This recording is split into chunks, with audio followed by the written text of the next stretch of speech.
عليكم ورحمة الله وبركاته. بسم الله الرحمن الرحيم. الحمد لله رب العالمين والصلاة والسلام على أشرف الأنبياء والمرسلين نبينا محمد وعلى آله وأصحابه أجمعين. We start by praising Allah subhanahu wa ta'ala, sending blessings and salutations upon Muhammad sallallahu alayhi wa sallam, his entire household, all his companions. We ask Allah to bless them all and to bless every single one of us, and to bless the beautiful children who have come to the masjid today, and to bless the mothers who are trying to look after them. We indeed reach out to you, and like I said, we love you for the sake of Allah. We also have children, and our children are also quite normally and naturally unruly sometimes, and at the same time we are very tolerant to this, and we pray that Allah grant these children great success in the dunya and in the akhirah. Ameen. My mothers and sisters, just to commence with a little message for you, we really appreciate the fact that you have made the effort to come here. We know that you have so many responsibilities, perhaps more than us as men. And we also know that it is not easy to look after the children, and this is why we are praying for you at the beginning of this talk to say, may Allah bless you.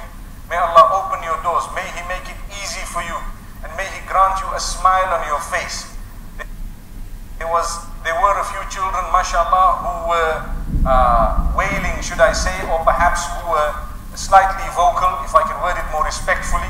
We really ask Allah subhanahu wa ta'ala to grant those children success in this world and the next, and to grant their mothers a good reward for being patient with them and continue to be patient with them. May Allah subhanahu wa ta'ala bless you all. The reason why I started this way is because we made an announcement a few moments ago for the sisters to be mindful of the children who might be vocal, as I worded it. And the reason is not because we are not tolerant of it, but sometimes, like I said, there is a limit of beyond which it would be within disturbance of the others. And for this reason we say, we start off with a prayer for you, because we know you really want to listen to the talk, and we know that you really would like to concentrate, but at the same time you have given preference to looking after your own child. Subhanallah. May Allah grant you and your children goodness, and all of us. Ameen. Brothers and sisters, Ramadan is round the corner, and we all know that. Which corner? I don't know. Every time we say something is round the corner, and I say which corner, they say we don't know, but that's the terminology. It means it's very near. It's very, very near. Ramadan is very near. So what is the month all about? The month is about rejuvenating and reinvigorating and perhaps restarting, rekindling a relationship upon a very high level with Allah subhanahu wa ta'ala. So that is the month of Ramadan. Every year it returns, it comes back, and it is a gift for us so that we can rekindle that link with Allah upon a very high level. Why do I say a very high level? Because we all do have a link with Allah subhanahu wa ta'ala. But in Ramadan, if you notice, things are on sale. You know what that means? Sometimes people enter a supermarket. It happens to me, I know. You know, you walk into BHS or Next or somewhere, Mothercare and what have you, and you look at something and it seems a little bit dear, slightly expensive. And you tell yourself, I know when the sales will be, then I will come back. And as soon as the sales start, you are there the next day, whatever you wanted is less than half the price. Sometimes 30%, meaning 70% knocked off. So you are quick to buy whatever you need. And sometimes you even buy what you don't need. Why? Because it's very cheap. This is why it's dangerous to walk into a shop where things are very, very cheap, because you might end up buying things you are going to stash away into your cupboards, never using them, but you only bought it because it was very cheap. And that's not the proper etiquette of a Muslim. You don't just buy things because they are cheap. If you want to buy certain things, you either make use of it or you give it away. So when it comes to Ramadan, we all know that you earn bonus rewards. Bonus. For one good deed, it is multiplied so many-fold. You give out a sadaqah in Ramadan, it is multiplied so many-fold. You do a good deed and a charitable deed, it is really multiplied, because you are in the condition of fasting. And at the same time, you have the softness of the heart that is brought about by Allah subhanahu wa ta'ala in a miraculous way in the month of Ramadan. So many blessings that I guarantee you, when you open your fast in the month of Ramadan, the food tastes different. Amazing. The food, there is something about it that makes you look forward to it. Do you know, if I were to give you some bread and yogurt with a date right now, you may enjoy it. But to enjoy bread and yogurt with some dates at the time of iftar is something unique, Sometimes people who do not really have yogurt on a regular basis cannot wait for Ramadan to have that little yogurt and dip that piece of bread in it and have it. It's the blessing of Allah. لِلصَّائِمِ فَرْحَتَانِ فَرْحَةٌ عِنْدَ فِطْرِهِ وَفَرْحَةٌ عِنْدَ لِقَاءِ رَبِّهِ. The Prophet ﷺ says a person who is fasting has 2 points of happiness. Happiness upon opening the fast, meaning the completion of the fast, and happiness when he meets Allah subhanahu wa ta'ala or she meets Allah subhanahu wa ta'ala. So this would mean 2 things. One is, on a daily basis when you're opening the fast, your reward is plugged in and you have so much of happiness and barakah and blessings in so many different ways. And 2 is, when the month is over, you have a day known as Eid, which is a day of happiness. So that too is a day that is a gift of Allah subhanahu wa ta'ala. It is prohibited to fast on the day of Eid, and we all know that. Prohibited. So Allah says you must eat, you have to have something. You cannot. We are instructing you to eat in the same way we instructed you not to eat before. This is the instruction of Allah. So a blessed month. How do we look forward to the month of Ramadan? Let's look at Rasulullah sallallahu alayhi wa sallam. Come the month of Sha'ban, which is the month just prior to the month of Ramadan, he started increasing his voluntary fasting. He was increasing his voluntary fasting. And if you take a look at his sunnah and his path, he was not a person who fasted in the month of Ramadan and that's it. But because fasting has so many benefits, both physical as well as spiritual, he used to fast on a regular basis every week, Monday and Thursday. He used to fast, sunnah. Something that medicine of today has confirmed. The non-Muslims have researched it and confirmed that your health is definitely positively impacted, including your emotional, mental condition, by fasting twice a week. And they've spaced it out such that they arrived at the conclusion Monday and Thursday. Amazing. I actually have seen this on BBC myself. I don't know if some of you might have seen the clip as well. Subhanallah. And it's amazing when we say it's a sunnah of Muhammad sallallahu alayhi wa sallam, even the weak from amongst us start thinking, yeah, you know, it's just a sunnah. Don't use the word just a sunnah. A sunnah is something magnificent. It is a gift of Allah to us via Muhammad sallallahu alayhi wa sallam. Look at it, study it, see. But when the non-Muslims come about with the same in terms of discovery, we say, wow, I'm going to start fasting twice a week. Subhanallah. Now we have a bonus here because we have the sunnah as well as the discoveries. Both are together. So let us start, inshallah, try it at least sometime. Like you know, sunnah is not farad. Sunnah meaning that which was encouraged by Muhammad sallallahu alayhi wa sallam, and it was not made compulsory. It is not compulsory, but it has its merit. It has benefits in it which are amazing. So I'd like to promote it from this platform to say, my brothers and sisters, including myself, try out this fast, Monday and Thursday. If not every Monday and Thursday, at least sometimes. You know, try it out. See the benefit you have. You fast, you arrive at a new level of spirituality. Believe me, trust me, it is just like Salatul Tahajjud. Tahajjud is the pre-Fajr prayer, which we always say, if you have not engaged in it, try it out at least a few times in your life. Come on, try it out. I'm sure we can be strong enough to do that. We can try it. So get up once a month and say, you know what, let me try Tahajjud. Do it, see what happens to you. I promise you, something will change in you permanently. You know that? Try it for the sake of Allah. Get up, put your clock only for Allah.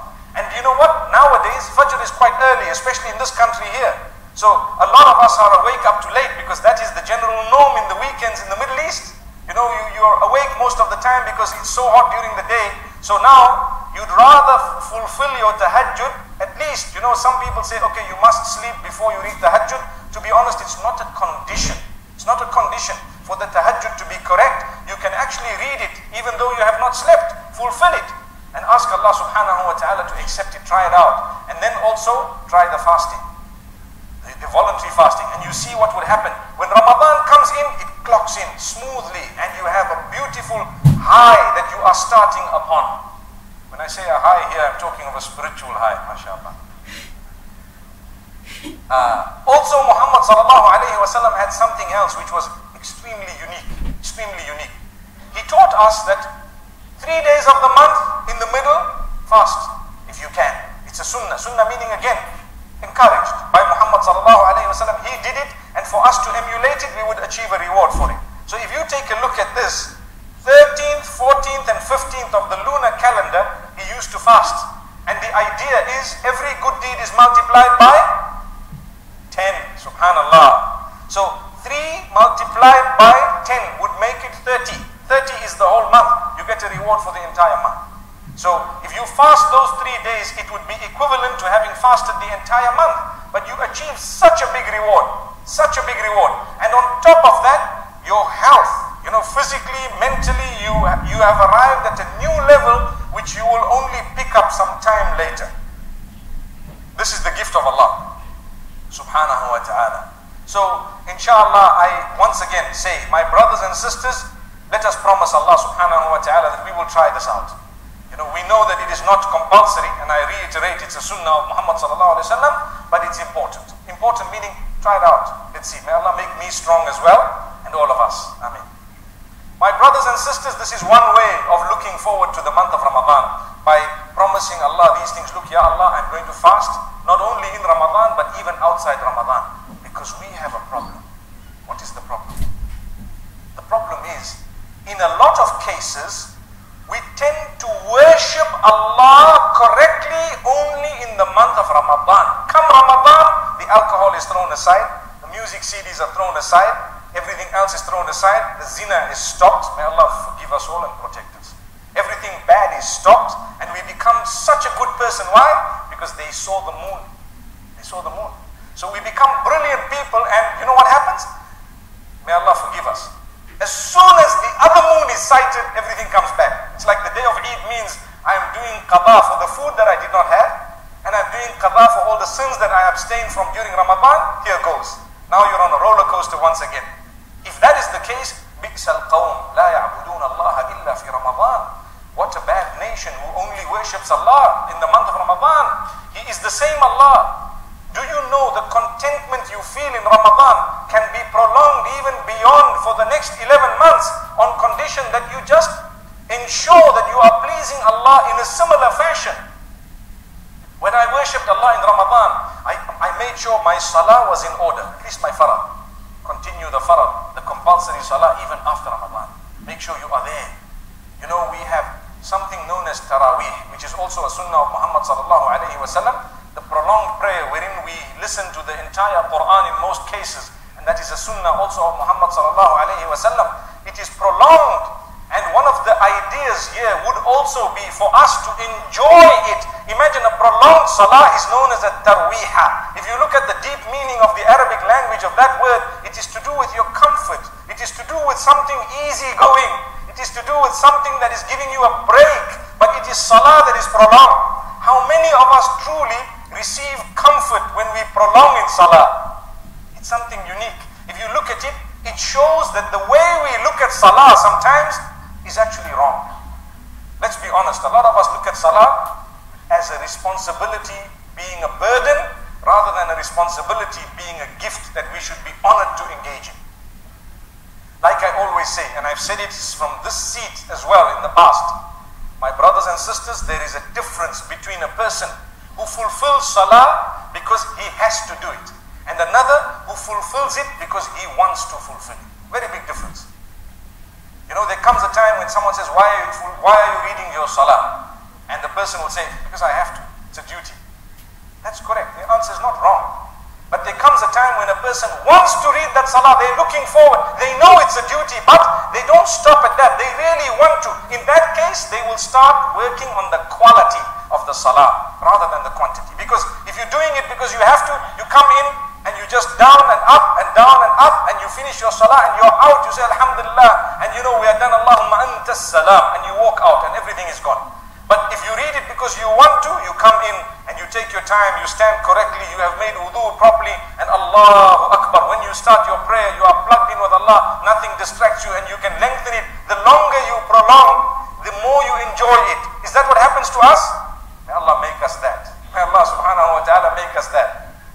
Obviously this address is not to the Imams, because the Imams are given instruction by Rasulullah sallallahu alaihi wasallam to consider the elderly and the weak who are behind them.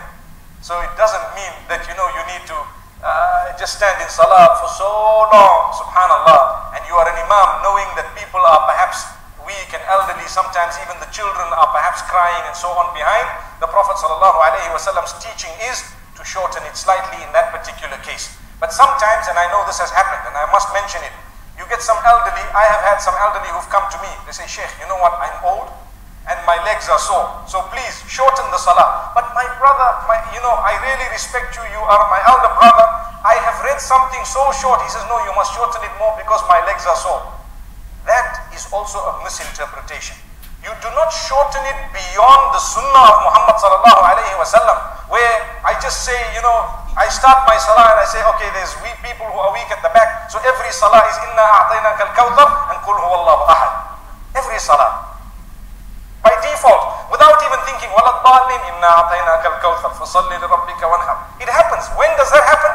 When you are worried about getting rid of the salah, or let's word it better, when you are worried about just fulfilling it without actually wanting. Your heart is not wanting to plug in. If you want to plug in, you will make an effort to learn the Quran. You will make an effort to look at it. And this brings me to another point. We want to welcome the month of Ramadan. It is known as the month of the Quran. It is known as the month of the Quran. It is wrong for us just to start Ramadan and we open the Quran. People say, okay, Ramadan started. Did you start your khatma? You say, yes, I started it. So we start from the beginning, from Alhamdulillah Rabbil Alameen, we get to Alif Lam Mim and we continue, and every day we put a marker. And we say, by the time 29 days are up, I must be finished these 30 at least once. That's good, but it's not good enough. To be honest with you, there is always room to improve. Why are we not reading the Quran now? I mean, what's wrong? We might not see Ramadan. Do you agree? How many of you, including myself, have a guarantee that we are actually going to see the first day of Ramadan? Can anyone raise their hand and say, I'm definitely going to see the first day of Ramadan? Anyone? No one. Not at all. So start from now. And this is why the hadith says, إِنَّمَا الْأَعْمَالُ بِالنِّيَّاتِ. You will be rewarded for your deeds according to your intentions. So you start saying, Ya Allah, this is your kalam. It is your word. Whether it's Ramadan or not, it is still your word. And Ya Allah, I'm starting to read it from today. And I want to encourage you. You see, we have so many talks. And mashallah, even at this venue, we've had so many talks. And so many brilliant scholars from across the globe have come and spoken. The reality is, have we made an immediate resolution? Question. Have you ever sat in a talk and made an immediate resolution to say, here and now, I'm starting this? That is the winner. That is the winner. This is why I say, we spoke about fasting and we said, inshallah, make a resolution. We spoke about tahajjud, we said, make a resolution. Have you noticed? So I hope you made one of the two. Now we're speaking about the Quran, make a resolution. Start tonight. Don't say, okay, tomorrow morning, first thing I'm starting. Too late. Tomorrow, you might not see tomorrow. I'm making an intention as soon as I leave from here, or before I leave, I'll pick up the Quran from here, one of the masahif, and I will read the Arabic one verse with its meaning, then I will walk out. Possible? Or, today we have the gadget, known as the phone. You choose the translation you want. I prefer the Sahih International. I find it to be very easy in language. And subhanallah, read the Arabic text. Learn how to read it. Nowadays, you have a little button on your phone, depending on the application you are using. It will recite the verse for you and you can repeat it so you can correct your recitation. And choose which reciter you want. You want to have this reciter, the other reciter, mashallah, you will have them. Touch of the button. But we know how to use the application of the bank. Why? Because it's important. We know how to use the application, the other applications of WhatsApp. I asked someone a few moments ago, do you have WhatsApp? He says, I have WhatsApp, not just me, but even my trouser has WhatsApp. Subhanallah. If you don't have WhatsApp in this age, you are nobody. That's what some people say. Subhanallah. I would like to think the idea is technology, to keep in touch. To keep in touch with who? With everyone else. Brothers and sisters, keep in touch with your Maker. You need Him more desperately than anyone else. Wallahi, and I am serious. Keep in touch with your Maker, Allah subhanahu wa ta'ala. You need Him more than anyone else. So you have WhatsApp. Do you have the Quran on your phone? Do you have it? And subhanallah, people might say, well, if I do, how can I go to the toilet and so on? There are rulings issued by the ulama. I can very quickly make mention. If your application is open, you should not use that phone to go into the toilet.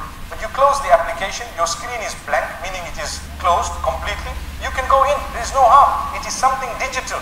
It's like a hafiz of the Quran. If he's reciting the Quran, he cannot walk into the loo, but he's quiet. The Quran is in his heart. He can go in, and he must not waste time in the toilet. That's another beautiful teaching of Islam.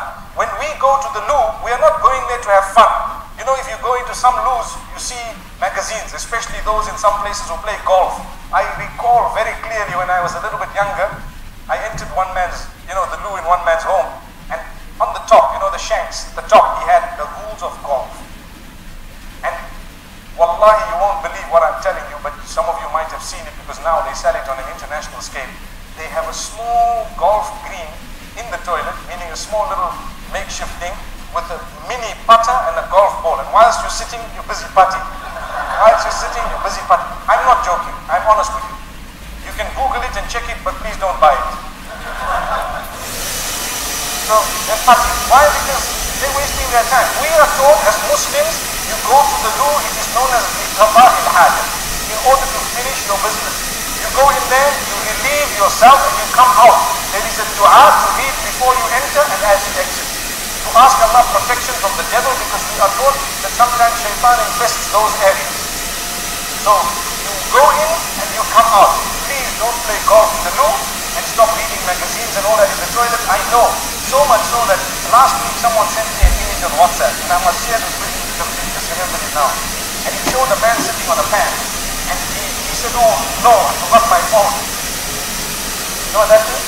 That means people have made it their business that before you go to the loo, look for your phone, so that you can spend time. Now you're sitting on WhatsApp, messaging people and so on. You know what happened to me a few weeks ago? I can't remember which airport it was, but there was a man speaking inside the toilet. I was waiting to come out, and he's busy having a long conversation. And I wanted to tell him that, hey, finish up your business and get out. There's a queue here, man. And he was like, if you offered him coffee, he probably would have said, okay, thank you very much. This is dangerous. The reason why I'm making mention of it, this is what is overtaking the globe at the moment. People are not understanding what their preferences are. And we were talking about developing a link with Allah. You need to get into the loo and come out of the loo. But remember something, in the same way we get so excited when we have Skype, when we have WhatsApp, when we have so many other types of or other formats. In Far East Asia they have WeChat and they have Line and so on, all these different, Tango and Viber and you name it, it's there. That is good, and mashallah, let's hope we are using it for something beneficial and good. But ask yourself, have I developed a small relation at least with the one who made me? When I go back to him, everything else will remain behind. Everything else will remain behind. We look for the latest phones and so on. Have you even used technology to get closer to Allah? And I like to say, today people don't like to read. Do you agree? Do you agree? It's more difficult to read. If you give them a CD, it's easier. You give them a DVD, it's even more easier. And subhanallah, it's on your phone. So you have YouTube, you have this, it's easier. So good. You want to listen to a lecture, you want to know something about Ramadan, instead of reading a book about Ramadan today, they say let's listen to a YouTube about Ramadan, inshallah we meet at 8:30. Very good. Allah knows that slowly but surely we will change such that we become lazy to read. Yet we all know the importance of reading, and I'm underscoring this. It's important for us to read. At the same time, what we need to know, technology has developed such that it caters for our laziness, yet we don't use it. You follow what I'm saying? Technology caters for our laziness, but we still don't use it. Wallahi, we will be asked by Allah. Wallahi, we will be asked by Allah subhanahu wa ta'ala, how did you use this technology to get closer to me? How? And answer the question. So the Quran, don't wait for the month of the Quran to come and misunderstand that that's the month of the Quran and the other 11 months are not the months of the Quran. So therefore we will be concentrating on Quran one month and the other 11 months the Quran is somewhere else. We pack it away until it receives dust. May Allah subhanahu wa ta'ala safeguard us. Take your phone tonight. Download a beautiful app of the Quran. There are so many apps. Ask your friends, inshallah, for what is a good app that they have found beneficial. You have an application that has reciters, it has the meaning in so many languages, it has a brief explanation, and at the same time it will help you to recite the Arabic, because as Muslims, we are responsible for two things. One is to recite in the Arabic language, and two is to understand in whatever language we speak. These are two duties. They come hand in hand, side by side. No one can substitute the other. Remember this. People ask me, is it more important to recite or to understand? I say they are both important. Subhanallah. They come hand in hand. What's the point of reciting without knowing the meaning? And what's the point of knowing the meaning without reciting? Subhanallah. Try. Recital. These are the words of Allah. You should be proud to repeat them. Amazing. Recently I visited one Middle Eastern country, and amazingly, there was a man who spoke a little bit of Urdu, but he did not understand it. And he started speaking to a certain person who knew Urdu language, And I asked him, do you speak Urdu? He said, no, I just memorized this off by heart. And I told him, luckily whoever told you what it was spoke the truth. You know what that means? Sometimes they can lie to you, teach you a swear word and say this means good morning. So now you're looking at someone and swearing them and you think it means good morning and they look at you and say astaghfirullah. You're wondering, what are you saying? So alhamdulillah, we thank Allah. Allah has blessed us. My brothers and sisters, we are all blessed without exception. Everyone is blessed. But sometimes we do not realize the blessings of Allah upon us. So are we going to develop inshallah the link with the Quran starting today? Alhamdulillah, I thank Allah. And I hope we are true to our word. Wallahi, it's not for me. It's for Allah, the sake of Allah. And it's for our benefit at large. Each one will benefit himself. You know, the Quran also teaches us whoever does good is for himself. من عمل صالحا فلنفسه ومن أساء فعليها وما ربك بظلام للعبيد. Whoever does good, it's for himself. And whoever does bad, it's going to be against himself. Allah does not oppress. We are the ones, subhanallah, who do wrong to ourselves. So the month of the Quran, we will this time, inshallah, welcome it in a way that if we were to die before it actually came, we would still be rewarded because we have made good intentions. Another very beautiful way of welcoming Ramadan and even of utilizing Ramadan. We welcome Ramadan by, firstly, like I said, we increase our fasting, we increase our acts of worship, we increase perhaps the connection with the Quran. From now, I will get to a few other pointers in a few moments, but to plan what you are going to do in the month of Ramadan, because lunchtime you have almost an hour. Before we used to spend that lunchtime, perhaps we go out, we eat, but this time there will be a lunchtime, and you know what? We are not going to be using that for eating. So can I tell you one way of using that hour? You go to the masjid, you read your Salat al-Dhuhr, and you organize and arrange for someone in that hour to teach you the Quran, to teach you something about the Quran, such that when the month finishes, you have benefited in a very big way, and it continues with you throughout the other 11 months, so that you have worshipped Allah in a beautiful way. You know, it's like a catapult. You know how a catapult works? You have this catapult and you have a stone. You put the stone in one part of it and you pull it back. How much do you pull it back? A little bit. That stone will actually shoot out of there very, very far. So to me, Ramadan is like a catapult. You're actually pulling back and you throw. When you throw, it helps you for the other 11 months. By the time the stone lands, you are already in another month of Ramadan. You follow what I'm saying? This is spirituality. It's one way of looking at it. There are so many other ways. So it is so vigorous. It requires energy such that you've used it so powerfully in this month that the rest of the 11 months, you are just sailing, you are flying, you are cruising. And when by the time it comes to land, you have the stone again and you pull it back and you are again moving for the other 11 months. So the discipline that is achieved through the month of Ramadan is unique and amazing. Let me mention to you one thing. There are certain things that are haram to eat. Do you agree?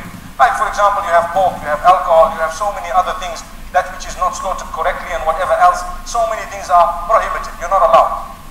Now look, for one whole month, from dawn to dusk, we stay away from that which is halal. Water is halal. I cannot have it in Ramadan during that time from dawn to dusk. Why? Discipline myself for the sake of Allah. Allah said don't have it. So if I manage to stay away from that which was halal for one whole month, then surely after that I can appreciate that which is halal by eating it and stay away from haram at least. So I did not drink water. I did not have relations with my own spouse, which is otherwise halal, but in the daytime of Ramadan it is a big prohibition. No, control yourself, discipline yourself, restrain yourself. That is what Ramadan is all about. You restrain yourself, you control yourself, subhanallah. So for one whole month I stayed away from that which was halal. For the other 11 months I can easily stay away from that which was haram. I'll appreciate the halal. When you have a sip of water after a day, when you have been quite thirsty because you are fasting, the dua says ذهب الظمأ وابتلت العروق وثبت الأجر إن شاء الله. The dua when you are opening your fast at the end of the day, appreciating the gift of Allah for having quenched our thirst with what? With water. This is why the sunnah of Muhammad sallallahu alayhi wa sallam, either dates or water, or both, to open the fast at the end of the month, at the end of the day. And if we have opened the fast and we have had this water, don't you feel so good? Subhanallah, ibtallat al-uruq. There is, the wetness has gone down, and the veins and all the system has now achieved that wetness of the water after a day when we kept ourselves hungry for the sake of Allah subhanahu wa ta'ala. So you appreciate the quenching of your thirst. Alhamdulillah. And you've had beautiful water. You appreciate water. Subhanallah. We're not yet talking about fruit juice. We only started with water. Imagine in Ramadan we are spoiled, where we have juices and fruit juices and fries and so many things. Some of them are actually unhealthy. Do you know that? Very unhealthy. The worst way to break your fast is with savories. Do you know that? You know what are savories? Samosas and pies and fries. That's the worst way to break your fast. Worst, from a health perspective. I'm not saying it's prohibited. No. People are looking at me. I don't know what's the story. I think we're all used to it. What's wrong with the sheikh? My pie. I love my pies. But the truth is, I'm talking of a health perspective. Go back to the sunnah. Look at the benefit of the dates, the benefit of water. Look at the benefit of these things. Subhanallah, that which is healthy remain within the health. There is another big problem that we have during the month of Ramadan. Do you know what it is? At night, we do qada of what we missed in the day. Sometimes with food. I promise you, we will eat all night until we drop dead. I don't know if you've seen the cartoon.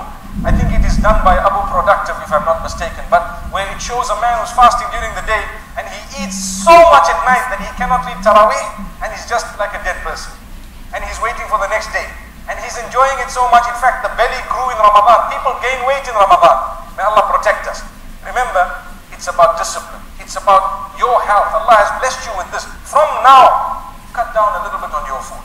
فَإِنْ كَانَ لَا بُدَّ فَثُلُثٌ لِلطَّعَامِ وَثُلُثٌ لِلشَّرَابِ وَثُلُثٌ لِلنَّفَسِ. We eat. The Prophet ﷺ has taught us, you really want to have a nice meal, subhanallah, you really want to eat? Well, remember, the best way of doing it is a third of solids, a third of liquids, and a third of air. When you get up from the laid tablecloth and you have now got off what we would say the tablecloth, you would still have air of 1/3 in your system. You are not totally full, subhanallah. You are not totally full because we are not living to eat. Remember this. We are eating to live. It's a difference. And we're not saying don't enjoy food. Enjoy it, mashallah. People like tasty food and so on. People like so many different things by the help of Allah subhanahu wa ta'ala. Enjoy them. Thank Allah, but within limits. Within limits meaning, I'm not saying thank Allah within limits. Thank Allah unlimited, but eat within limits. Because say for example, you like samosas, okay? And the ones which have the mincemeat in it. Because sometimes, you see a beautiful samosa, you bite into it and you just see these veggies and you say, oh no, it should have had something better inside, There was a long time when they didn't have all these veggies and health stuff inside it. But say you like the mincemeat ones and you have 1 and 2 and 5 and 10 and 20, what will happen to you? You can see. Why? Not because the samosa was bad. It was very good. The way you ate it was bad. How you chose to eat it was bad. Like red meat. People say red meat is bad. No, sometimes you need it. But the way you eat it is bad. You have a little piece, alhamdulillah. But you want to eat the whole cow, there's a problem. There's a problem. Subhanallah. Allah subhanahu wa ta'ala safeguard us. So remember, the discipline of food and drink during Ramadan should extend beyond Ramadan. You eat and drink after Ramadan also, but hang on. Remember to reach out to those who don't have. Remember to reach out to those who don't have. Even if it is with 1 riyal, $1 little dollar, remember to reach out to them wherever and however you can, even a small amount. Ittaqun nara walau bi shiqqi tamra. The Prophet ﷺ encouraging us to do good. He says, fear the fire even if it means by a portion of the date. So remember this. When we eat, sometimes we are wasteful. Yesterday we spoke about the fridge that some people have started, subhanallah, putting outside their homes. Allah knows it works in some places. Perhaps it might not work in other places. You might have a different mechanism that might work even better. But at the same time, the point here is don't be wasteful. It's very tempting to be wasteful. When the food is remaining on that table after the people have finished eating, remember, do some constructive with it, because there are others who do not have food, period. There are others who are, may Allah safeguard us. There are others who are busy eating that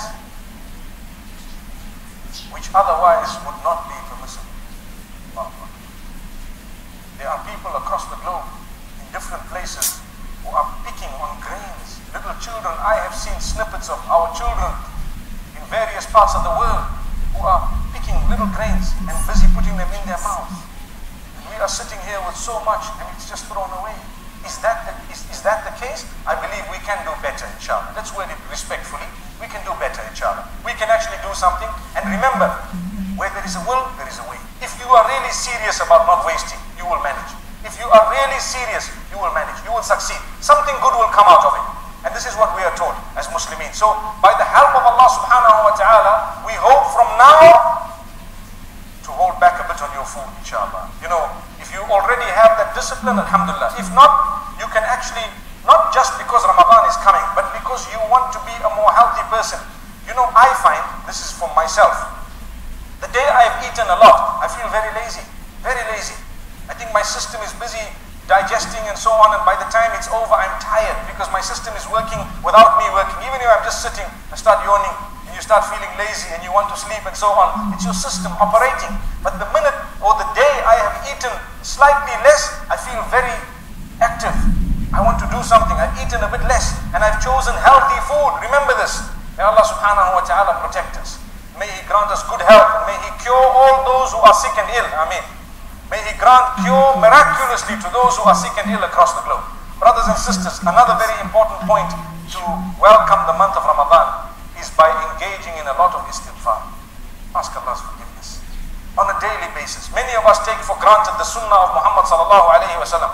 He was a Nabi. He was a prophet of Allah, the best of creation, the most honored of all the messengers. He did not need to engage in seeking forgiveness of Allah subhanahu wa ta'ala, but he did it on a daily basis. Daily basis. Not once, not 10 times, but between 70 and 100 times, according to some of the narrations that are authentic. He used to say, Astaghfirullah. I seek your forgiveness, O Allah. Let's be honest, sometimes we lead a life, obviously, that is very far from what the ideal is, but we forget to ask Allah's forgiveness. After salah, Assalamu alaikum wa rahmatullah, Assalamu alaikum wa rahmatullah. And we say, Astaghfirullah, Astaghfirullah, Astaghfirullah, Allahumma anta salam wa minka salam. You forgot what you said. You don't even know what you said. It was lip service. You know what lip service means?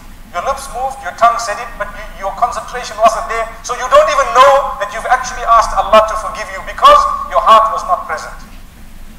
So this is why become present. I said a lot of istighfar. Ask Allah's forgiveness. Oh Allah, forgive me. And when you ask Allah's forgiveness constantly, change your life. Start coming to the masjid, to the house of Allah. You will find a great change in your life if you try your best to fulfill all your 5 salah in the masjid, in the house of Allah subhanahu wa ta'ala. Come early and see what happens. May Allah subhanahu wa ta'ala grant us ease and goodness. Beautiful month of Ramadan. Like we said, istighfar. Develop your link with Allah subhanahu wa ta'ala. He is your maker, and He will open your doors one after the other. Another thing, start reaching out to other people. It must not always only be about me and myself and I. No, it must be about us. It must be about them sometimes. Look at others. Reach out to them in a beautiful way. Pray for them. Go and visit the elderly. Visit the sickly. You should be getting a feeling of goodness when you visit an old person. Subhanallah. You will find lots of wisdom. They have seen the world. They have seen so much. You will find lots of goodness. It is one of the teachings of Muhammad sallallahu alayhi wa sallam. Go and visit the sickly. Go and visit your relatives. Solve problems and matters. Resolve matters. A winner is he who resolves problems. You have a family matter, a feud between the family, try your best to solve it. Try hard. It's not going to be easy, but you will be known in the eyes of Allah as a person who tried his best to maintain family ties. ليس الواصل بالمكافئ إنما الواصل الذي من إذا قطع رحمه وصلها.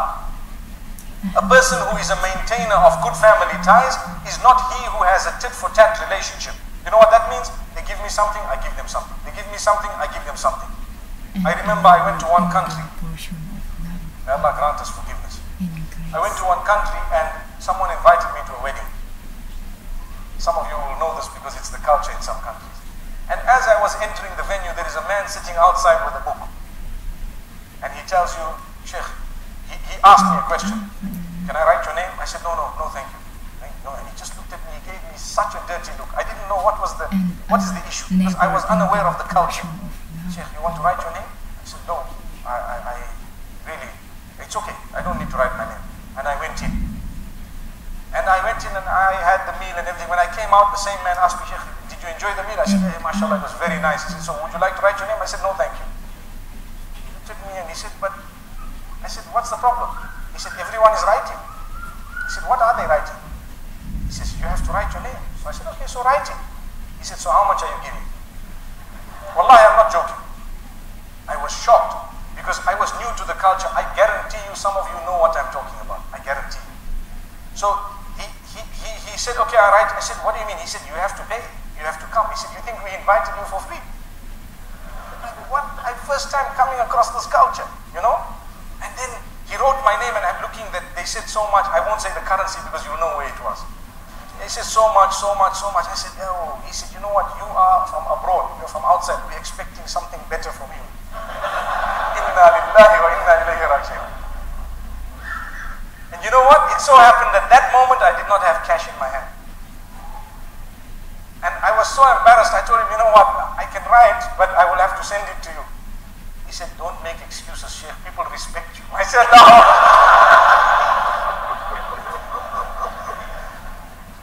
So then I had to talk to him, to engage him, for him to believe me. And this is a true story. The man, he then tells me, he said, you know what, let me explain. I said, can you tell me the culture? I need to understand this. He said, look, when we invite people, as they're coming in, they give towards the expenses or the bride, the groom, whatever it is, right? And they write their name and amount, and they give the amount. So we gather the amount and so on, and you know, it's considered a gift. And if you haven't given on your way in, you give on your way out. And normally, when you have a good meal, you can write your name twice, which means going in, you wrote something, and you had such a nice meal. When you came out, you said, mashallah, excellent, write my name again, I give you something more. So he says, then what happens the day there is a wedding in your family, even if it is 10, 20 years later, we take the book out. And we see what you gave when it came to our family. Wallahi, I'm not joking. And then we give a similar amount or something equivalent. And I said, wallahi, this is the furthest away that I know from Islam. It defeats the purpose of the walima. It defeats the purpose of brotherhood. And wallahi, my brothers and sisters, I am using this platform to say, stop it. Stop it. Don't do that. It's wrong. You want money, collect donations. Don't have such a big wedding. What's the big deal? If you cannot afford it, have something simple. Simple. And even if you can afford it, you can invite the whole world, but keep it simple. There is a difference between big and small, and simple and complicated. So if you have a simple wedding, even if it is very big, no harm. But if you have something that goes beyond the limits of Allah, even if it is a small wedding, it's wrong. And this type of culture that we have clung to in some areas, wallahi, I found this later on, even in the UK, some of the people of a similar background were doing the same thing. They have a hall, they invite you, and they have a man with a book.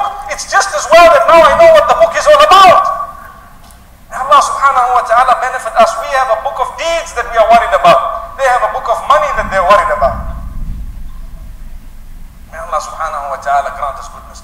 However, the month of Ramadan is such that we become generous to the degree that we give out. Kana Rasulullah sallallahu alayhi wa sallam ajwad an-nas. He was the most generous of people anyway.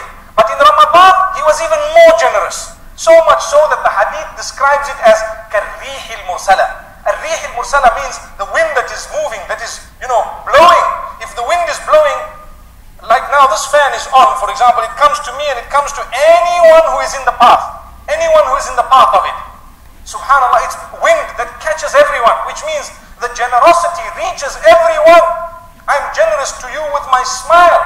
I'm generous to you with my time.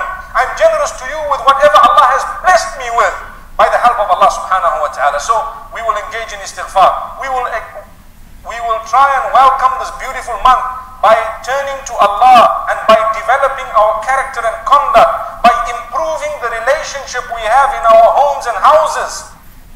A lot of us have a lot of room for improvement with our relations with our own children, in our relations with our wives and our husbands. needs to be done, but sometimes we couldn't be bothered. We are too busy doing some other things. Before you know it, life will be over. You know, nowadays, time is flying. That's just Muhammad sallallahu alayhi wa sallam has prophesied this. يَتَقَارَبُ الزَّمَانِ. One of the prophecies of towards the end of the time. Time will begin to fly. It will be crumpled. Crumpled meaning a month will pass as though it was just a day. Honestly.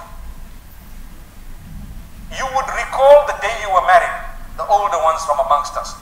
And your child is already 20 years old. How did those 20 years go? I can't remember. I don't know. What were the highlights of your 20 years? You can finish them in 2 sentences and 5. Where did the time go?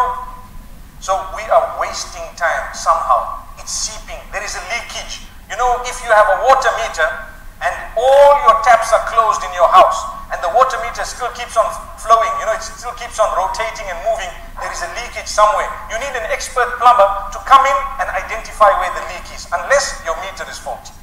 So what would happen?